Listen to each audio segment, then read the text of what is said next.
Leveraged longs are sitting at a historically crowded extreme, and right now a short squeeze is actively working against them.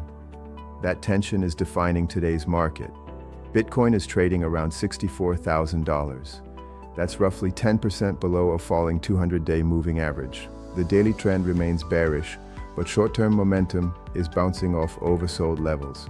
I'm Aidan, and this is your daily market update with Diamond Pigs. Here's what's happening beneath the surface.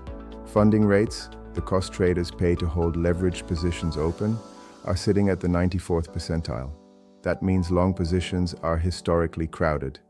When positioning gets this stretched, the market becomes fragile. At the same time, short liquidations have surged over 375% in 7 days. That tells us a short squeeze is actively in progress, forcing bearish traders out of their positions and pushing price temporarily higher. These two forces are pulling in opposite directions.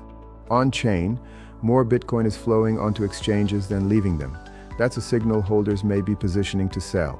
Long-term holders are also selling at a growing loss compared to short-term holders, a pattern that has historically come before further weakness.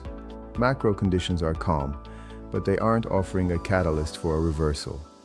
The Coinbase premium remains in discount, meaning US institutional buyers aren't stepping in aggressively.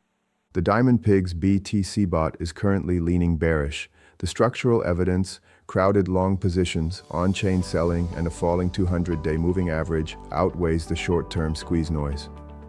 If you want to track these signals yourself, our free crypto sentiment dashboard brings together on-chain data, trader positioning, and market sentiment in one simple view.